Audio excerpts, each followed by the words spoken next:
So you want to be an Ironman, not Marvel Comics Ironman. We're talking Ironman triathlete. I don't know why anybody would want to try to do something like that, but several of us sitting around this table are, we have either done that or we are aspiring to do that, myself being one who is aspiring to do that. So we're going to do a series. We actually introduced this series about a year ago, and then due to some unforeseen circumstances did not complete it. But we are going to start back the series, So You Want to Be an Ironman. And what we're going to try to do, we've got Coach Katie Malone here, and we've got Rolling with Roland. That's your new moniker you go by, in case you didn't already know. But we're going to do a series, and we're going to cover specific periods of training of, so you want to be an Ironman. What does that mean? What does that look like? Is that achievable for just regular people like us? And what do you really need to know that you're getting yourself into to be an Ironman? So we welcome Rolling with Roland and Coach Katie Malone back to the podcast, and we are going to start in by just quickly the basics of explain the different distances of a triathlon. A lot of people that listen to our podcast are runners. They understand 5K, 10K, half marathon, full marathon, then I guess ultra distances, but they understand those things generally. A lot of people, they'll go do their first triathlon. Now, in some groups, this really gets people in trouble, and people turn their noses up, but they kind of make this assumption that any kind of triathlon you do, then you're an Ironman. And so they'll go out and do the Middle Tiger Y sprint triathlon, and they will start talking, well, I do Ironman triathlons, and because they did that one triathlon. And so that is not the case, and especially whenever I get my first one underneath my belt, that will especially be reminded to people, no, you are not an Ironman. Let me explain to you. If you need to, how do they say, you pick out the people that are Ironman triathletes in a room, so you don't have to pick them out. They will tell you before the night is over who that is. So all kidding aside, let's talk the different distances. When you talk about a triathlon, what are the different distances? What disciplines are inside of those, and what are the distances that we are talking about for this? Either one of you can jump in. So, and I'm sure Katie will probably, if I say something wrong, she'll probably look at me or weird or something. But in my experiences, there are sprint triathlons, there are Olympic distance triathlons, and then you start getting into like the half Ironmans and then the full Ironmans. And depending on, obviously, the race site, race director, whatever, the distances, especially like in sprint distances can certainly vary in the swim. Typically in the swim and the bikes, they can vary a little bit. Most sprints are going to have a 5K run at the end. I think the shortest swim I've seen on a sprint's a 400. You've seen a 250. So I mean, they can, and certainly, we just did the Lake Murray sprint about a week ago, and that's a 750 swim, and I've even seen 1,000 on a sprint. So I mean, the swims can certainly vary on a pretty large amount. So on the bikes on sprints, I've seen anywhere from 12 miles to 16 miles. Typically speaking, most times are going to be around that 14 to 16 range in my experiences. So let me stop you there on the sprints. Mm-hmm. So I want to parallel these things, because again, a lot of people are going to be coming from a running community, so they're going to understand running. That entry level for runners is always going to be the 5K. It's going to be the local 5K that your school puts on or whatever it may be. You're going in 3.1 miles. A sprint triathlon is going to be the equivalent of that. They're going to be put on by different people. You find different things. I had one last week. I signed up for it, and then I got an email. It was like, oh, well, the park we're doing this in is now limited the amount of people we can have, so you're out. I mean, and you kind of get that kind of look. That's the kind of stuff you get from real smaller type events. So that is the sprint triathlon. Step it up to the Olympic. So Olympic typically is twice the distance of most sprints, or if you want to look at it, the way I normally look at it, it's half the distance of a half Ironman. So Olympics, you're typically looking, anywhere from about 1,000 meters on the swim to up to 1,500 on the swim. But then you're looking at, you're looking at somewhere around the 23, 24 mile range on the bike. And then you're looking at a 10K, 6.2 mile run. And I don't know the answer to this, but from what you're saying over there, Coach, is this a standard distance for the Olympic? Yes. She's smiling. So yes, that's why they call it the Olympic distance. That's, I mean, it's also called the international distance because if you race elsewhere, that is typically what the distance is going to be. I think it's the 1,500 swim, the 40K bike, and the 5K run. Because anytime you go anywhere else, you have to remember you're always racing in Ks. Yeah, yeah. And so this would be, again, you're stepping up, and for those of you that are paralleling it, now your 5K run at the end, now your 10K run at the end. So now let's step up to the next distance, and this is what the series is going to be covering. And in the series, we're going to be talking specifically on preparing for a half Ironman and preparing for, in greater detail, the full Ironman. So when you leave the Olympic distance, the next step up is The half. Half. And what is the half? The half is going to be the 1.2 mile swim, 56 mile bike, and a 13.1 mile run. Yeah. And again, the step up, I guess we could categorize it. A lot of people get to that 5K. They run a 5K. They run a few of those, feel pretty good about themselves, and they're starting to run more. Maybe they try a 10K, and then there's always that yearning for, I'm going to step up and I'm going to try my first half marathon. So would you say that it's kind of the same thing for triathletes of, I've done a couple of sprints, now I kind of want to step it up into that next. Is it? Would you equate those two things? Yes, for sure. Okay, so the 70.3 is going to be the introduction into the longer distance triathlons, and then obviously the Ironman is going to be. Actually, there's another distance. Oh, there's another distance. Okay, we're just here to be educated today. The other distance it's called long course. You do not see it very often in the U.S., but in Europe it is a popular distance, and it's where you swim the Ironman distance, the 2.4. Yeah. But then the bike, I believe, is 80, and then the run is like 18. I have never raced that distance just because there aren't many of them, but I know that for a while there was a long course championship in the U.S. that was racing that distance. But lately, when you hear long course, usually they're talking about either a half Ironman or an Ironman. But there is that strange distance that does sometimes, if you see long course and you look at the distances, that's what it will be. Okay, we're all just going to forget that she just said that. Sorry. And we're going to move on to that next distance that we were talking about. What's the next distance that we were going to talk after the long course? So you want to be an Ironman? So you want to be an Ironman. So what is the distance and the disciplines involved in being an Ironman? So the Ironman distance is 2.4 mile swim, 113 mile bike, and 26.2 run. Nice. So why in the world would somebody, in your experience, Coach, why would somebody want to, because there are some people that just heard that and they're like, holy cow, I had no idea it was that distance. Why would somebody want to take that challenge on? Because we all love to see how far we can push our bodies. We like a challenge. You like to do something that you might risk failing at and see if you can get through it. It's a little scary. Yeah, it's a lot scary.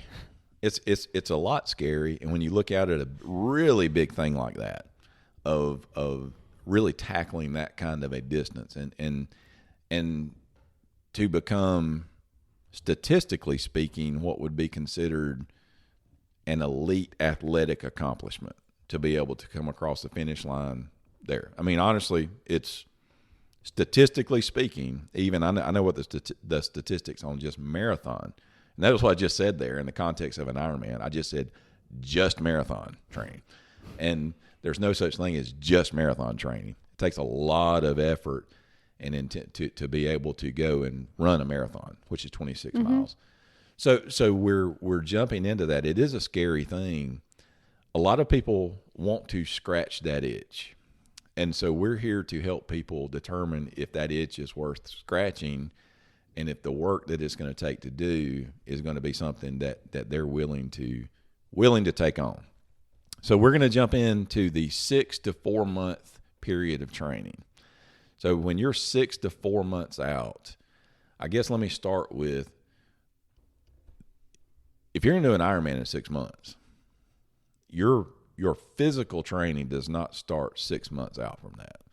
You've got to have a base of ability starting at 6 months. You need to have signed up for it, first of all. Yeah, well, I mean, obviously, we're going to cover logistics stuff. No, I say that, and Kevin's laughing, but I can't tell you how many people that I have started to train, not anymore, because I always ask, did you sign up for it? Who have told me they're training for their Ironman, whatever it may be, and then only to find out that they can't even get into the Ironman they signed up for and were training for because they never signed up for it. So we're all laughing, but it's a reality. If you're planning to do it, you have to make that commitment. And the way you commit is with your pocketbook. You pay for that entry fee. Matthew, bro, she's mad over there. She's getting geared up, and I'm going to give her a chance to do that in a second when we talk about picking a race. Oh, that was picking the race, not a race. The race. Race. Yeah, so it is picking a race. But so 6 months out, this is not, I mean, in 6 months, you can prepare for a marathon. Okay. You can, I believe that in 6 months' time, you can prepare for a marathon, coming from a 5K background or whatever. So when someone is 6 months from a race, what kind of a base do they need to have to be able to start training for an Ironman? I would say that 6 months out, you need to be able to do all 3 disciplines every week, maybe once or twice. You can kind of alternate around which one you do twice, maybe do your weakness twice. I think some people come into it and hit it a little bit too hard, and then they end up being burned out by the time they get into the hard training. Yeah. So I think just having a basic fitness base, like you would for running, maybe if you were doing a half marathon, where you can run, 25 miles a week. It doesn't have to be extreme. It doesn't have to be as extreme as everyone thinks. You just have to have learned discipline before you hit that 6 month mark. To be able to, now let's talk about the half distance. Yes. Do you feel like someone could start from almost zero and train consistently for 6 months and be ready for their first half Ironman? So in theory, yes. But unfortunately, most people don't have nice, neat, perfect little lives. Yeah. And so you have to allow for, your kids to get sick. You have to allow for your kids to get you sick. You have to allow for your kids to have all sorts of other issues thrown in there that throw your schedule for a loop. So it's like you have to, it really depends on the person. If I have a single person who has no significant other, who has a 8 to 5 job and is not expected to actually work 8 to 8, yeah, sure, no problem. When I get a mom of 4 kids who, also has like a side job and the kids are little, yeah, all of a sudden, things get a little more challenging. Yeah, it's funny you said that. We talked about that on the Dopey Training podcast earlier. Sorry. No. It's good because it's so important, because it is, I mean, what you want to stay away from is you want to stay away from, I just don't feel like training. Those days of skipping it, because there are going to be legitimate days where your kids are sick or you're sick or something happens where you have to miss a training day. I think the important piece is not missing those days because you just don't feel like training.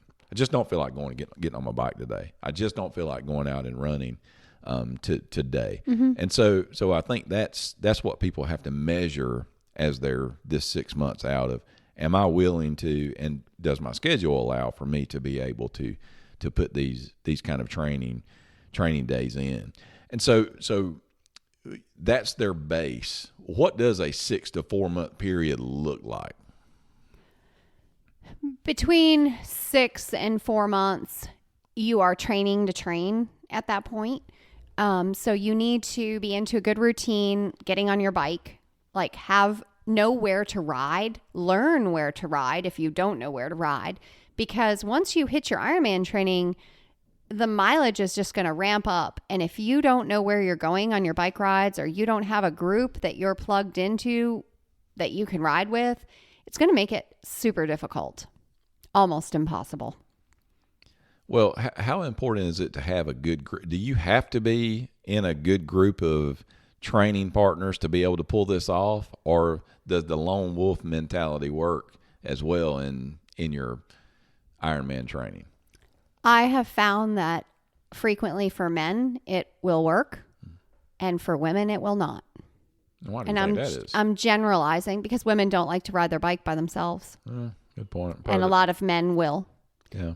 They might not like it, but they'll do it. But women, in general, will not. Yeah. So 6 to 4 months. What does that training block look like? Everybody, one of the questions usually gets, how long do you have to train?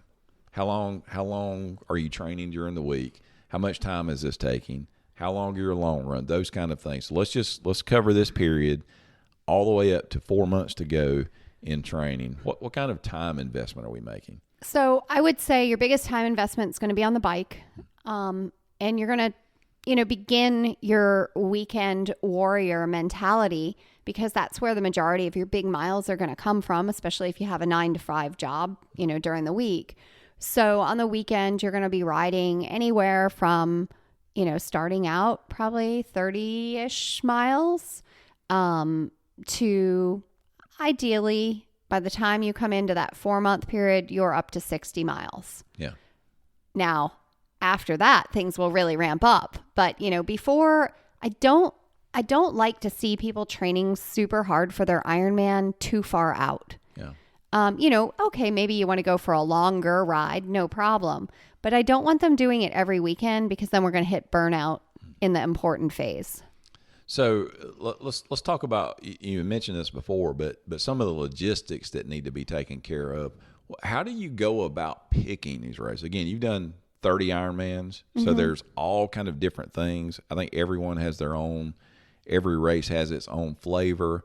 How big of a decision is, or what are the factors that should most drive your decisions? And I guess we could talk about different things like the swim, or is it a more manageable swim or a harder swim? Is it a hilly bike course? Is it a hot climate? Time of year based on your personal schedule, those kind of things. How do you go about, if someone comes to you and says, hey, I really want to take on an Ironman distance. I have zero preference as far as where I'm going or whatever. The finances are not going to be a huge limiter. How do you help them navigate that decision? So the first thing we're going to do is we're really going to look at personal life and work life, because those are the first things that will take priority in that person's life over the Ironman. So you've got to look at, is your kid graduating? Are you going on, graduation trip? Are you, wait a minute, you have a work conference 2 weeks before your Ironman that you are giving a presentation at, and everything that you're doing at work hangs on this conference that you're going to. Probably not a good time to be doing your major Ironman training. Also, anything that's really going to add major stress to your life. Like, say you're getting married, maybe 6 weeks before the Ironman you're looking at doing. That is going to be a major interruption in your training. And those are the things that will derail your training. So I think that really taking a good look at your personal life and your work life, that's the first thing you have to do before you ever pay any amount of money to any race. So you would start with, what time of year is the best time for you to do this? Definitely. You're looking at the right time of year for people who have younger children who are going to be home during the summer. If it's even even for men who, you know, are going to work and their wife is then going to be home during the summer with the kids, usually their wife is going to want a break in the evening. They don't want them being gone all the time. And so like those become like really important things. So for most people who have small kids, I'm going to say, you know, either do it in the spring, so the kids are in school, or do it in the later fall so that you're really hitting your big training when the kids are back in school. Yeah. And again, kids sports too, you know, like if you're going to be gone, you know, you're going to go to all your kids' soccer games. Don't be doing your big training for your Ironman during soccer season. Yeah. And it sounds really simplistic, but it's so important and so often overlooked. Yeah. I mean, I'm right in the middle of that right now. Mm-hmm. In fact, I haven't, we talked about it a while ago, and she going to look at me cross-eyed. Uh-oh. But I have not signed up because yeah, she's hyperventilating. I feel like we're in a Catholic church and a confessional right now. No, there is reason. There is reason here, because it's one of two. The time frame for me is September. And so there's two choices. It's either Wisconsin, which is like the 11th. Very hilly. Yeah, very hilly. Or it is Chattanooga, which is the end of September. Which is very rolling. Yeah, very rolling. And which for when I am looking at those, and honestly, this is going to sound so terrible, but the thing that makes me want to do Chattanooga is what we talked about earlier, is to get that extra medal. Good. I mean, See, there's motivation. See, all of a sudden we have an outside motivator and he likes his medals. So right now, in my mind, I'm hearing him say that and I'm like, good. That's something that for some reason the medal motivates you. Yeah, it does. I mean, my favorite thing to do is that dopey challenge. I know. I love that, and everybody thinks it's crazy, but it is. I love, and part of it for me is the discipline it shows to be able to go and get the medals. Again, it's not just about the medal, but it's a symbol. It's a symbol of what you've done. But I am looking at that. That time frame is obviously going to be best for me because I've got a large family, a lot of things going on. My business, the slower time in the business is coming through the summer and into that time. Really, you get into October moving forward, it is a nightmare for me. So I'm looking at that, and as I'm making those decisions, you kind of help me walk through that. It's like, okay, well, Wisconsin is, you know, it's going to be a tougher swim. You know, it's a very tough bike course. Chattanooga, you were walking me through that. Obviously, it's all downriver swim. Not easy, but it's much more manageable. Generally going to be an easier course. So then you can make those decisions. For some people, they're going to say, well, I want the hardest one there is. I've never met that person. Never met that person, but there will be people that are I want more challenge. And that's probably as you get deeper into it. But never. Yeah, never. So maybe never. Nobody has ever come to me and said, I want the hardest Ironman. They've said, I want to do hilly, or I want a hilly bike because I'm a strong biker, or I want a hilly run because I'm a really good runner. But I've never had anybody just say, I just want to do a really hard Ironman. Nobody has ever said that. Never. Well, that's good to hear.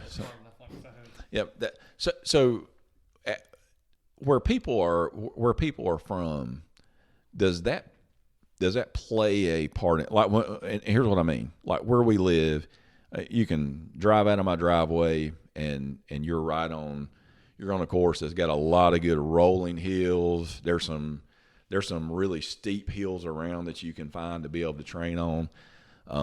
If you go on a 60 to 70 mile training ride around here, you're going to get some really good elevation. You're going to get some good hills. You're going to get that kind of thing. So on a bike course, I'm not afraid of any bike course out there. That does not. What I look at is, well, what's the swim going to be like? Even though I am the self-proclaimed world's greatest swimmer, that's a big deal for me looking at the swim course of, okay, you're not trying to make it easy, but it's like, I don't want to make it more challenging. on the swim, and then on the run, what kind of heat are we dealing with? Is it a hillier run? Those kind of things. So is that just generally what you're going to want to do as you're making this decision on what race to do?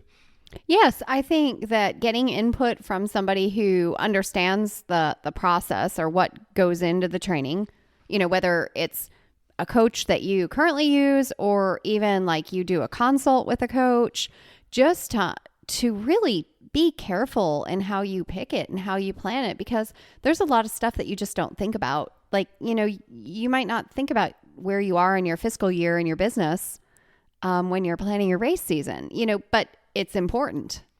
Yeah, well, I mean, a perfect example, when COVID hit and everything that was going on, and I was aiming at St. George.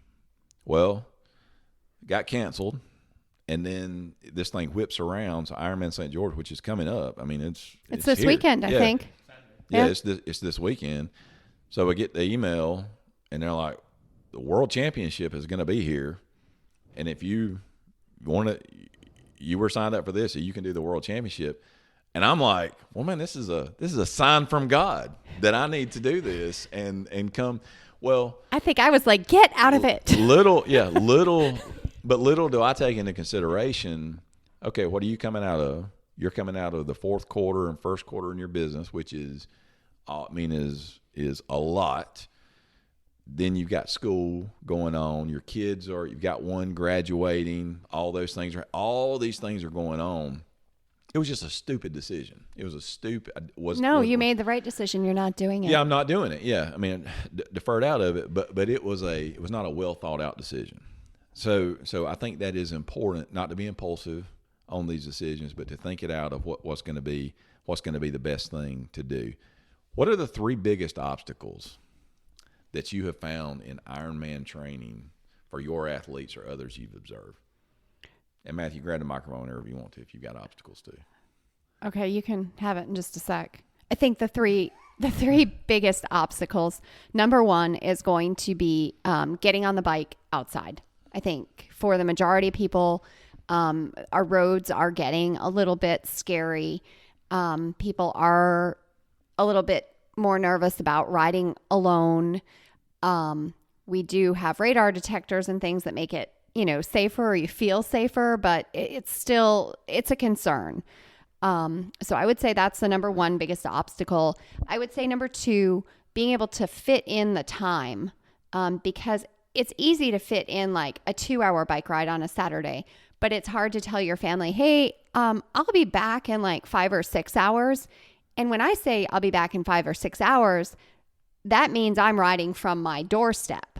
If you have to drive somewhere, which most people do to be able to ride, and then you've got to drive home, you just added maybe as much as 2 hours to your 6-hour bike ride. And when I say 6-hour bike ride, I'm also talking about riding fast. So if you are riding slow, it might be more like 8 hours. So all of a sudden, your entire day is gone.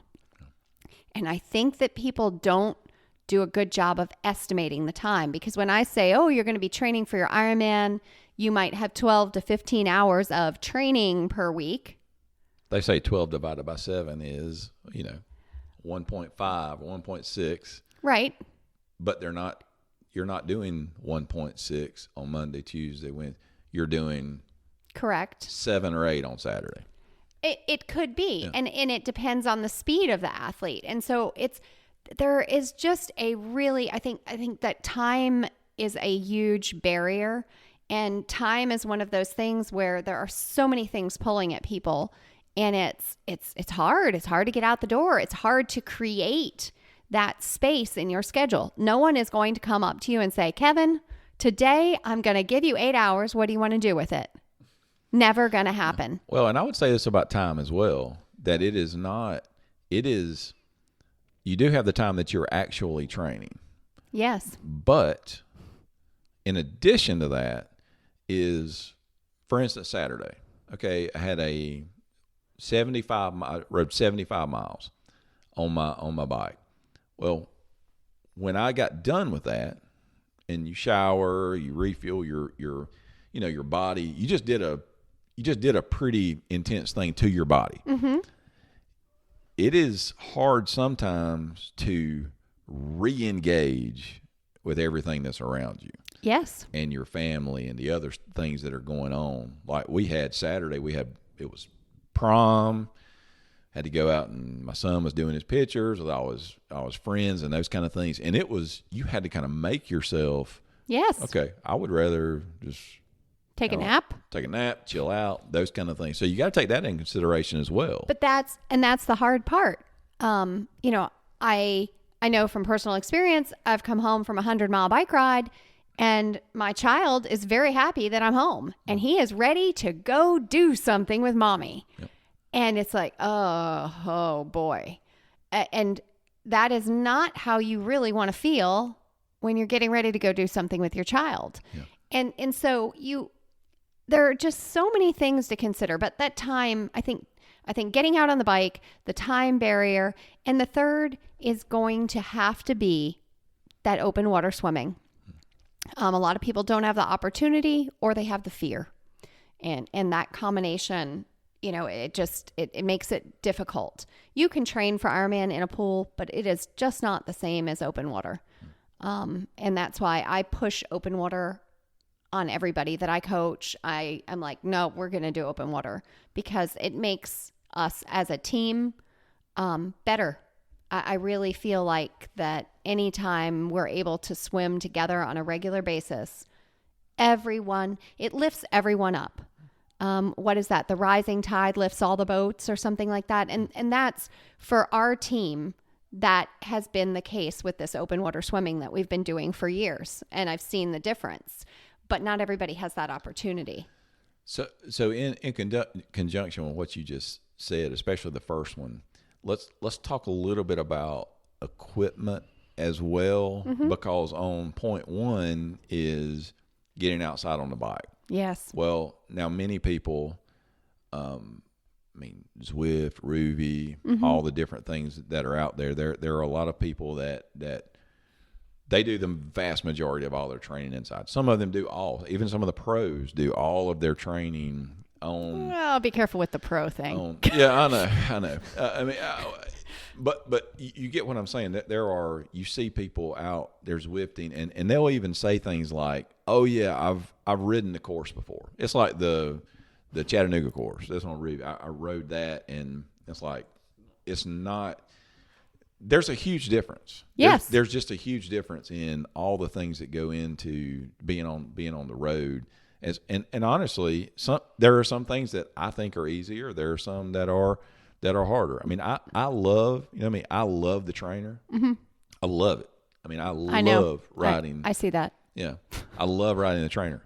But like when I was out riding on Saturday, there were many points during that ride, and I wasn't riding at just an easy pace.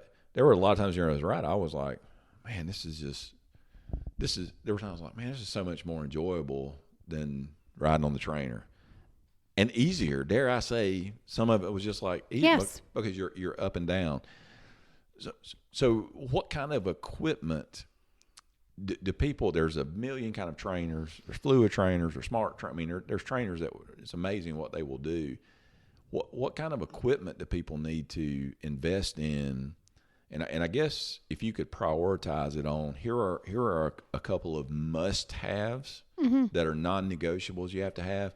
Here are some nice-to-haves, and then here are just the things if you've got some extra money to spend it on this. Wow. Okay. Good question. What you meant to say? That is a great question. Well, I'm trying to think like how would I prioritize that? Because we're talking right now just about Ironman. Just to be clear, because beginners can start anywhere with anything.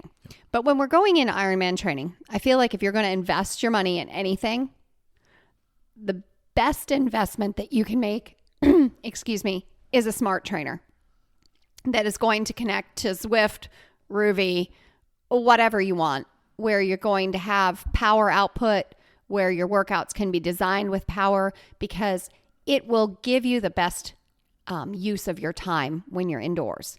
It's also, for people who have kids, it really lets you get in a great workout at home at any time of the day. and you're safe. So the combination, like that is my number one in terms of what you should invest in. If you're going to invest in something, I would rank that above having a brand new tri-bike. I would rather see somebody on a little bit older tri-bike or a little bit older bike and have a smart trainer than to have a brand new bike and be on a dumb trainer. Yeah. So it's more the engine than it is the vehicle. Oh, definitely. And Matthew has something to say. Matthew. Yeah, I just want to add because, and Katie will probably light up the light bulb for you, but I had a smart trainer. Your trainer was dumb. Yeah, it was a smart dumb trainer, right? But I had that for my first 3 years, and like I was just always having issues with it. It was not the structure workouts that Katie would give me. I would never be hitting my numbers because it would go up there and then it would go down and go up and go down, and it just never hit where I needed it to hit, and it wasn't anything that I could manipulate it to do. So I invested into a new smart trainer. And since I've done that and I've had that smart trainer, I get my numbers. It's like a whole new machine. I mean, it is, but it's like a whole new animal for me. And it is amazing what you're able to do when you have and we'll talk about this in a second about the importance of what we believe in hiring a coach. But those smart trainers, they're just amazing in the ability they give you to be able to get on a specific intensity and stay on it. Well, and that's part of what Matthew, when his was not working, I mean, we knew it wasn't working. It wasn't like it was a surprise to either one of us because we had talked about the numbers and I was like, something is just wrong with it. For a car, it was a lemon. Like it was just a lemon. So his new trainer, since he's been on the new trainer, we have seen huge improvements because he's been able to be consistent in his training. So that consistency makes a difference. I mean, you've had a change in consistency and commitment. Let's put it there. So a investing in a smart trainer is a must. What else is a must have? I think having, I don't care what bike computer, Wahoo has great ones. Garmin is usually my preference just because I like to have all the Garmin equipment because it all works together.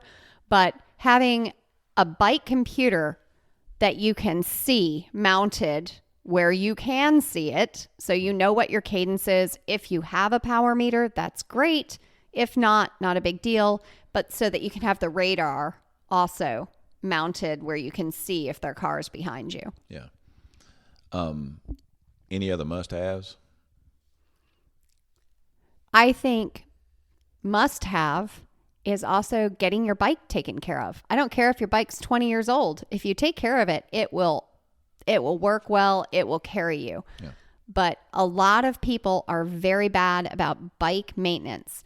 I would not take if I had a Ferrari, I would not take it to the corner shop and let Bubba work on it. Mm-hmm. Okay. And it's the same with your bike. You find a good bike mechanic, you ask somebody who has a good bike mechanic, and you develop a relationship with your bike mechanic, and they will take care of you and they will take care of your bike. When I say taking care of your bike, I don't just mean like cleaning off the chain. I mean, once a year, you have it taken apart, you have it lubed, you have your bearings checked, you have your headset checked. And these are, I'm just talking basics. That's what you do once a year. It's like maintenance on your bike.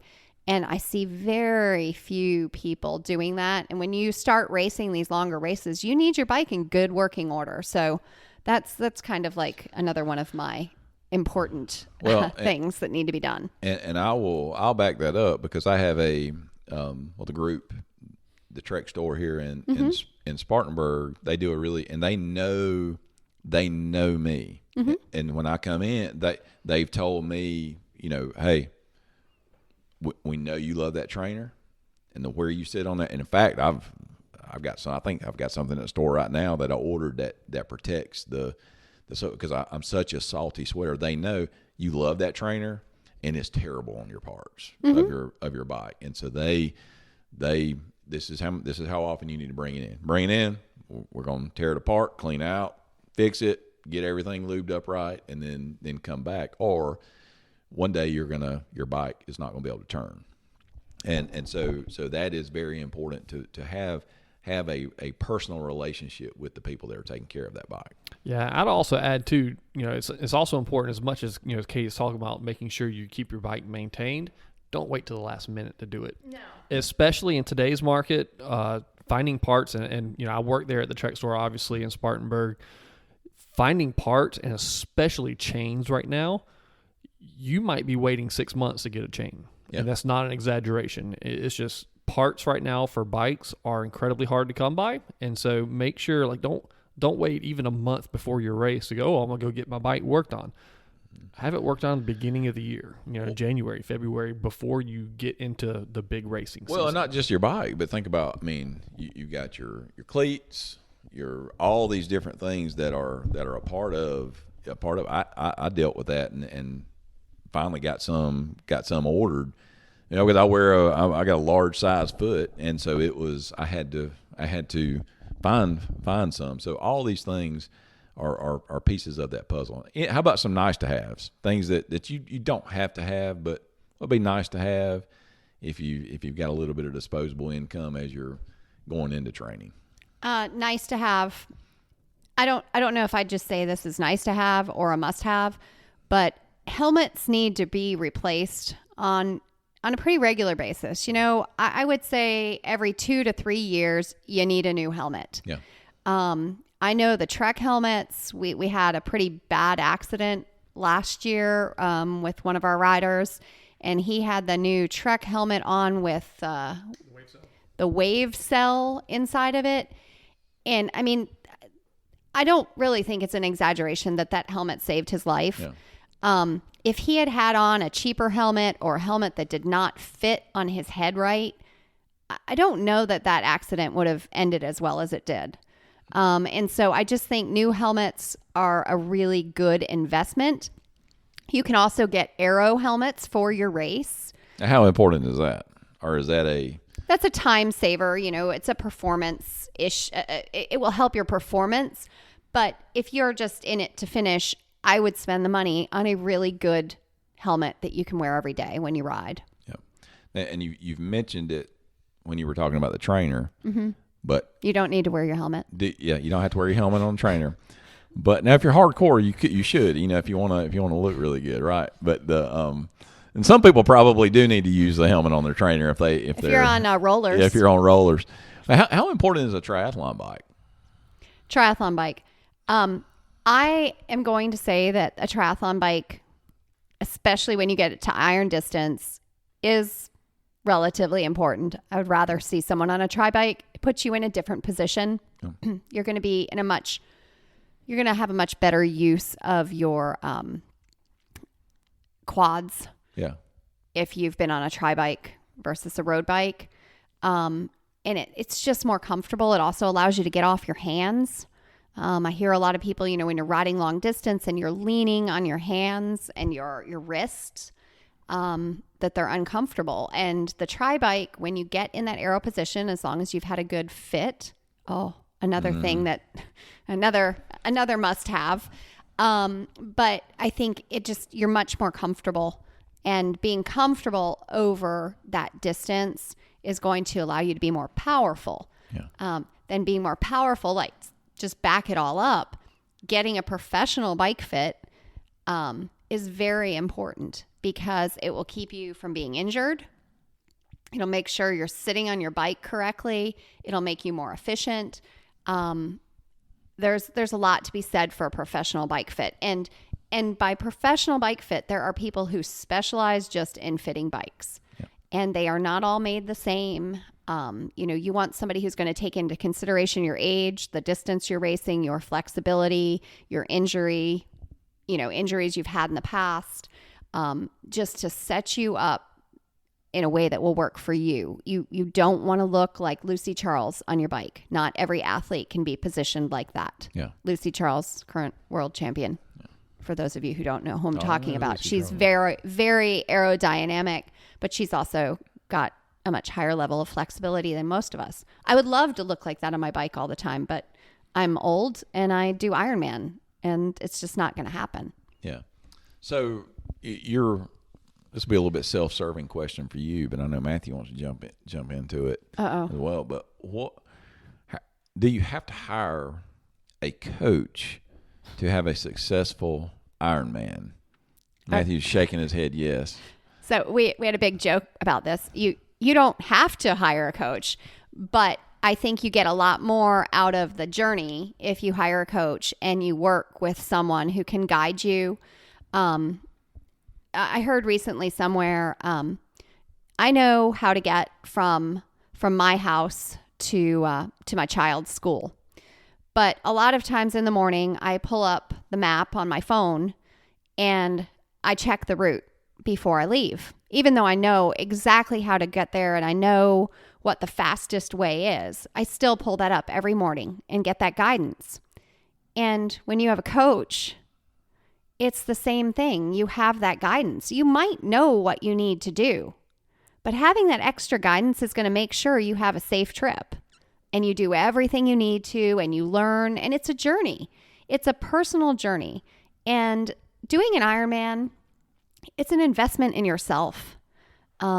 We are taught that we should be generous and we should always be giving to everyone else and doing things for other people. And in doing that, the older we get, the further away we get from ourselves and really doing things that matter to us. And when you do an Ironman, you have to go inward a little bit. You have to do some soul searching. You ask yourself a lot of questions on those long bike rides. Why am I doing this? Why do I feel like I need to do this? What am I trying to prove to myself or to my family or to that PE teacher who told me when I was in 5th grade that I was a terrible athlete? Like, what are you doing? What are you trying to prove? Why? Or is it just a personal journey? And I think that taking that journey with a coach, it ends up in a very different place. And it's really about developing the relationship with the coach. I have done 30 Ironmans. If I want to go to an Ironman and perform, I'm still going to hire a coach. Well, the word, then I'm going to let Matthew talk about the importance of a coach for him. The word you use that I want to count is relationship. That there are plans you can do, there are things you can do. There's all those kind of things, and I'm not trying to minimize that. Look, you do what you've got to do. Yes. But a relationship is something that is different, and it is your coach understanding you, because we're not just quote unquote athletes. It is, there's a lot of things that are going into people's lives, and everybody is different. I've been on a journey with mine of doing a full Ironman has been something that's been a bucket. It's been a dream and a goal of mine for several years. Well, we did a podcast recently on balance. How do you balance lives? And Jed made the comment. He said, I can't imagine anybody that's got a more diverse life and more things pull on you than myself. Well, a lot of that's my own fault, because I'm type A. I love it. Just give me more. More is better. Just give me more, and I'll figure it out. Well, having a coach has allowed me, and like when the whole St. George thing happened that we just talked about, I got frustrated. I'm like, man, I've got all these things going on. I'm just going to get rid of something. I'm done. I'm like, I'm done. And I made that decision, and I was done. And I guess that went on for a couple of weeks. I don't know. But then you just texted me one day and kind of lit into me a little bit. And I got that, and I'm like, I remember when I got it and I read it, and it almost brought me to tears, because I was like, that's exactly what I needed right then. I think you had stopped coaching at that point. I just was like, I can't let him just. Yeah, I can't let this happen. I was like, I'm done. And it was like a month period. I was like, I'm done. Hey, whatever. And it was like a month period. It was like nothing. And I was up in North Carolina at one of the stores. I'm just got back in my vehicle and I got that text, and it was it was exactly what I needed, and we're all in these different spots in our lives.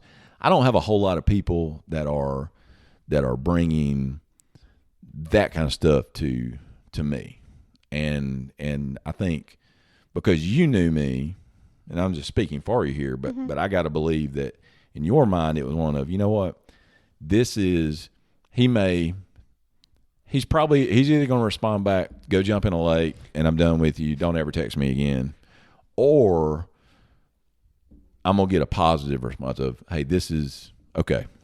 Let's figure this thing out. This is what I needed. And it was exactly what I needed at that time. You're not going to get that from an online community. You're not going to get that from a downloaded plan. You're going to, okay, another number's off the roll for this month's plan.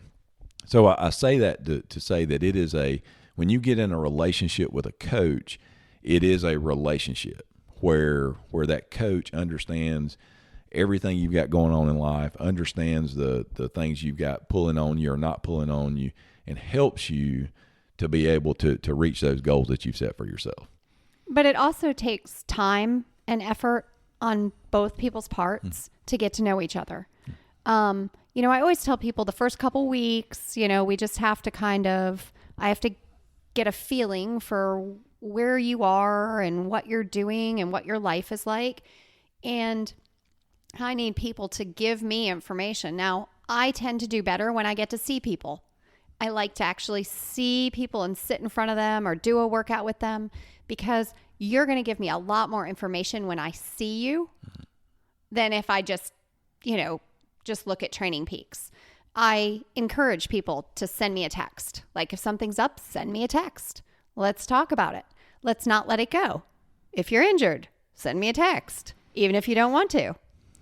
I'm looking at Matthew. But it's just I feel like my role for people is I am not just giving you a training plan, because that would be very little of what I have to give. And I don't know what my calling in life is, but this is what I'm doing. And so I'm going to do it the best I can. So that's where I am with coaching. I'm here to help my athletes, and I will do whatever it takes. And sometimes it's not always about the workout. Sometimes it's just listening. But that all goes into that final performance. Well, you do a great job at it. Thank you. Well, Matthew has something to say. So first of all, I would say you're at your calling. You're doing what you're supposed to be doing for sure. I will say for me personally, because when you first asked the question, do you need a coach? I'm shaking my head. Yes, 100%. That would be my answer. And from my perspective, because I can tell you, when I started this journey and becoming an Ironman, I will say that I actually had this dream to become an Ironman when I was in high school, and then through college and life, I kind of lost that dream and kind of lost sight of it, and then through some circumstances in life and some other friends, it kind of popped back in my head. Oh yeah, I still would really love to do this. And so I emailed an Ironman corporation. I can't remember how I got their email, but I said, hey, what do I do? And they said, well, you probably want to look at getting a coach. And then I emailed back and said, well, how do I do that? Is there one, is there one anywhere around me? And so Katie obviously is a certified Ironman coach. And so they said, well, you actually have one right up the road from you. And I remember I actually Facebooked Katie. And it took, I think, maybe 3 or 4 days for her to respond back, and we got in touch and went on. But I will tell you that I wouldn't be where I'm at today. I would not have been able to do and finish an Ironman without Katie Malone. She is, but it's more than just being a coach. I can legitimately say Katie's one of my best friends.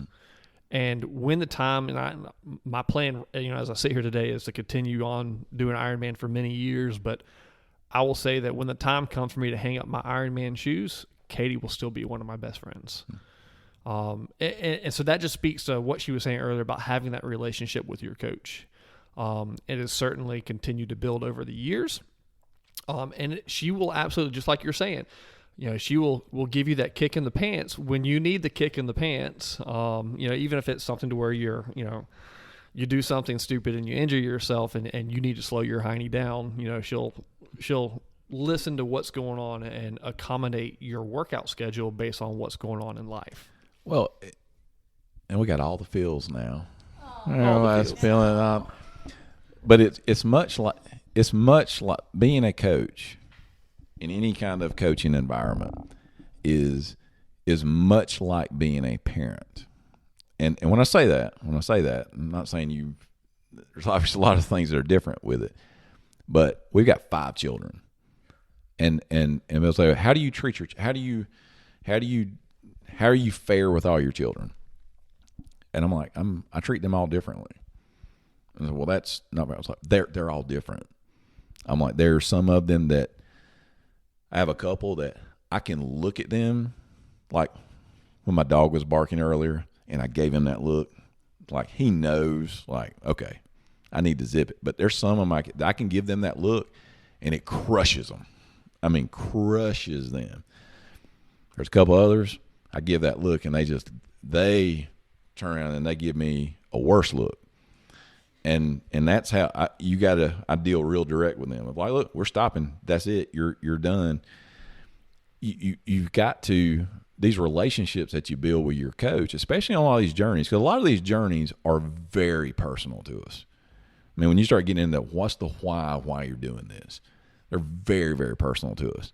And so having somebody that can really speak into your life when you need it, of not just hey, ride 60 miles Saturday, run this, but can really help you to navigate this journey that is working towards that Ironman or whatever it is that people are working towards is so important. And I believe I would put that in if you're going to do an Ironman, I'd put that in my must-have category.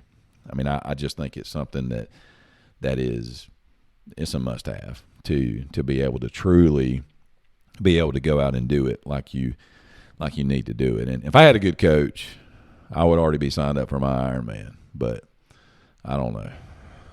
Right, Coach Katie, who is my coach, but I am I'm going to deal with that. But I think it's in my must-have. Yeah, I'll add on to that too. That I ran into an old high school buddy of mine, graduated with me, back in '99. Show my age a little bit, but graduated high school with me, and I ran into him at a sprint triathlon last year, and he had mentioned because we had talked a little bit about me because I had just finished my first full Ironman, and he was like, "Man, that's real cool. I really want to do that too one day. What do you do?" And I said, "Well, the first thing you need to do is you need to walk right over here and talk to my coach. Her name's Katie." And you need to go talk to her. And Katie's saying good job because now he is being coached by Katie. And I have zero doubt that as long as he follows the plan that Katie gives him, he'll finish. He'll do well. Yeah, I mean it's that trust. I mean you got to have that trust and I think the more, I don't know if controlling's the right word, but the more I think even the more type A you are, the more important it is to have a coach, because I like to make things up on my own, and I like to come up with great ideas on my own, and usually for ourselves, a lot of times for ourselves, it's not the best in training and what's best for us and those kind of things. So you need that outside force that's there keeping you in check. So as we're starting to wrap this up, mentally speaking, what's the mental training? Because we obviously got the physical training, but it's it's probably 50-50. I mean, you've got to get your body ready to do it, but so much of this is going to be what you're doing with your mind. So as people prepare in this 6 to 4 month period, what do they need to be doing in their mind to get their mind right to be ready? Because really that 4 month period moving forward is when the big stuff's going to be coming. So I think in that 6 to 4 months, before your Ironman, you need to address, if you have a mental mess, you need to address it. Just deal with it head on. And by that, I mean, if you doubt yourself constantly, if you have really poor self-talk, which a lot of people do, you need to start to learn to clean that up. And, you think, how do you learn to clean it up? Well, for people who have kids, you don't say anything to yourself that you would not say to your child. And when you start putting that rule in place, all of a sudden you're like, wow, you realize how brutal we can be to ourselves. And it takes practice.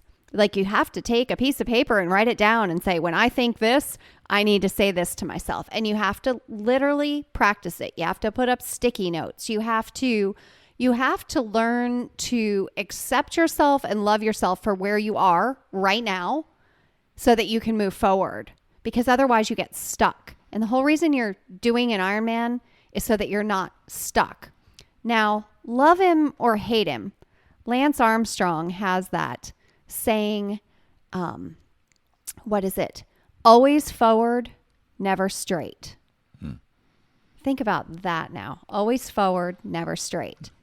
And I come back to that a lot because you have to get your mind moving forward. And we spend a lot of time analyzing what we've done in the past, what we didn't do, what we should have done, what didn't work. Well, let's focus on making progress and doing things that make a change. And it's really changing your mindset. And I preach it every week. I have, a little lesson that I put in Training Peaks. And, you have to make up your mind what you're going to do and how you're going to do it. Whether it's changing your commitment level. I mean, I think Matthew just made a switch this year. He just changed his commitment level to his training. He'd always been training, but he changed it this year. And it's made a huge difference. And so, people say, well, it's not that easy. No, it's not easy at all. But you have to just do it. You have to just do it. What is your saying here, Kevin? Do the hard things today. Tomorrow will take care of itself. Exactly.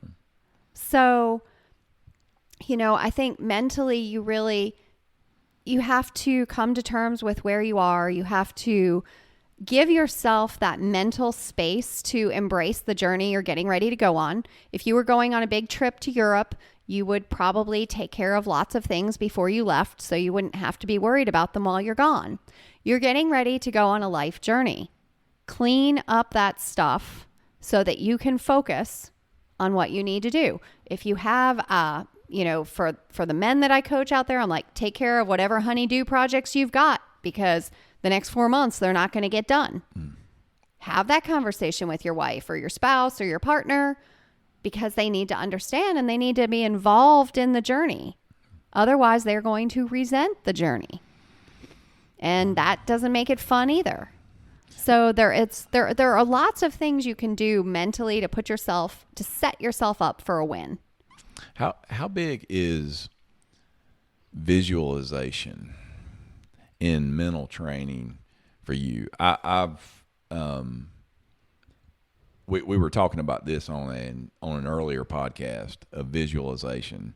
I've done this. This has helped I have a daughter that runs runs competitively. She's younger, but a pretty talented runner at a young age. When she is racing in her meets and the other things one of the things that we do is we close her. I said, all right, what are your goals? What's your goal for this meet? What's your end goal? What's your goal for next year? And then we visualize them. Have her visualize, okay, the last lap. They ring a bell for the last lap. So when that bell rings, where are you going to be positioned? How's your last lap going to look? When you come forward and you see the clock and you see it at your goal time, are these things that, quite honestly, up until recently, I thought has been pretty hokey. That's, how important is it at this point in time to really take time to visualize, okay, Kevin, what is it going to feel like when you're on that course? What is it going to feel? Even visualizing as I've researched more of this, even visualizing the things going. What is it going to feel like when you're halfway through the course and you have your second flat tire? Mm-hmm. What's going to happen then? You're going to change it. Yeah, and what are you going to do? And then moving all the way forward through that, then what's it going to feel like when you hit that chute? Yes. And they call your name out and you did it. How do you feel about all that at this point in time as people are mentally preparing to hammer into this hard block of training? So basically you have to look at your Ironman journey, your Ironman race, like you're creating a movie. And when they lay out movies, they have scenes. And they have little, like, I think they call it blocking, where they have little snapshots of each piece of the scene so that they know exactly what they should be shooting in that picture. And when you start taking those pictures in your mind of what your race is going to look like and where you're going to be, who you're going to be next to, what are you going to see? What are you going to smell? What are you going to taste? What are you going to feel? Like all your senses, what are you going to hear? The more you can bring into your movie, the better it's going to be and the better it's going to serve you. And so you can start creating your movie 6 months out. I mean, I started creating mine probably when I was like 7 or 8 years old when I first saw Iron Man on TV. And I just kept on with it. So there is no limit to what your movie looks like in your mind. And you have to keep replaying it. It's very important. Any great athlete uses these mental techniques. Yeah. Well, that is I have, over the last couple of months, it's become more and more important to me. And as I've gone through some of those things, and then it's funny how working with things with our kids, then we see that, oh, that really works. Well, let me do that. Mm-hmm. Let me sit down beside you. I'm gonna do the same thing as you're doing it, right? But with my journey, and it's pretty powerful. So we are coming up to 4 months out. So we're gonna kind of play this thing. Actually, Matthew, you've done this before, but you've got Lake Placid coming up in the end of July, and then potentially another one coming later in the thing. But we're going to play this series. I'm the star at this table, Matthew. So we're going to play it off of mine, the world's greatest swimmer over here. So we're September, so that leads up to 4 months to that. So that will be in May. We'll come again in June, and we will cover the 3 month period. And rolling with Roland, if you'd like to come back and be a part of that too, you can tell us how you're doing heading towards your Lake Placid, and we can follow up to the Chattanooga preview we did. But this is, I would just encourage, if you're out there and you're talking about doing this, thinking about doing it, it may be worth, maybe reaching out to a coach. Coach, how can they contact you? What's the best way for people to get in touch with you if they're, and I'll say this about Coach Katie, she's not going to put the full court press on you you may just reach out and say, hey, and again, we talked about this on the previous podcast. This is not just Ironman athletes. These are people of all levels doing all kinds of different things, and everybody has a different path and journey they're on. Just call her up and say, hey, this is what I'm thinking about doing. Here's where I am right now. What do you think? And just start that conversation. How do they do that? Just reach out on malonecoaching.com or Katie Malone on Facebook. All right, and we can include all that in the show notes as well to have that for you. But so we're leading up to 4 months, and we're going to be able to follow this whole journey, and this will all culminate when we come to you in October, and we have the whatever Ironman that I sign up for today. I can't decide if it's going to be that medal. The third medal of Chattanooga is calling my name. My vote's for Chattanooga. I know because I'm the world's greatest swimmer, right, Matthew? So anyway, we will come back to you in June with the 3 month, the 2 month period. and talking more about that as we're into big training at that point. But anything else you guys want to add to encourage those that are listening, that are thinking about diving off into this or have dove off into it already? I think no matter what it is, if it's something that you wanted to do a long time ago, or if it's a more recent dream that you have, I think you have to take the first step is always the hardest thing to get it moving in the right direction. But reaching out for help, and it doesn't mean you necessarily have to sign up with a coach, but just talk to somebody and get people in your life who will encourage you. Because there are a lot of people who like to spend time telling you, oh, you can't do that. Oh, you're a parent. You can't do that. Oh, your kids are going to suffer. No, your kids are going to see you work hard and succeed. That's what your kids are going to see. Your kids are going to be inspired. Your kids are going to change because they see you do something amazing. So I really think that everybody should really kind of dig deep within themselves and find that thing that's going to make their heart sing and going to make them go after it as an adult. I feel like I'm ready to run through that wall over there, Matthew. What you got to say? Yeah, I would just, to add on to that is just the Ironman slogan is anything is possible.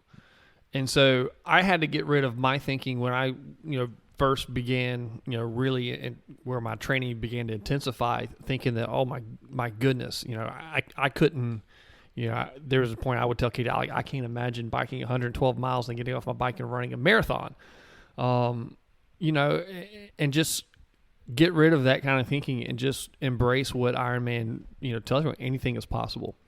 I really enjoy seeing, not just the Ironmans that I personally do, but tracking any of the Ironmans. And I love to go on the app and see like the oldest finisher. Yeah.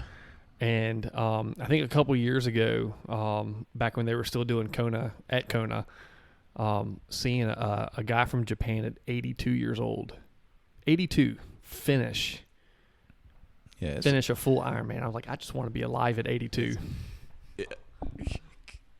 Just one quick note on the 82-year-olds finishing.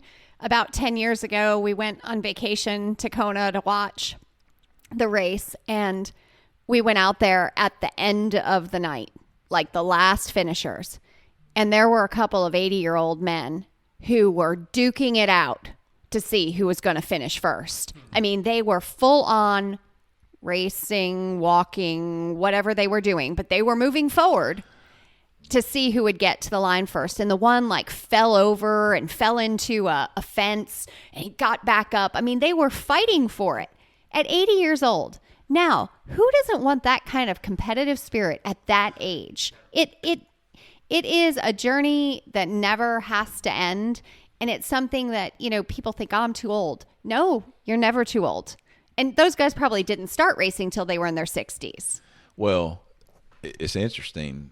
We've actually got Mike Riley, the voice of Ironman. He's going to come on the podcast, and he writes in his book about them, and they call that group something I can't think off the top of my head, but it's that group it's an older group, and they are extremely competitive with each other. But it talks about in there how that is something that's one of the things that really keeps them energized in all areas of their life is this competition. Again, who doesn't want to be that? I want to be the guy that's 80 years old out there falling into a fence, getting up, and people are thinking, oh, he's 80 years old. Is he going to die? I was like, no, he's getting up and he's going to go trip the other 80-year-old to pass him. I want to be that guy. That's what I want to be whenever I'm 80 years old. But meantime, I'm going to be 49 years old when you hear this podcast. And so before I'm the age of 50, I'm going to get my first one. I'm going to get my first one in. So who knows? I might start a 30-year streak, and when I'm 80 years old, we'll be on the Do Hard Things Today podcast talking about being an 80-year-old doing Ironman.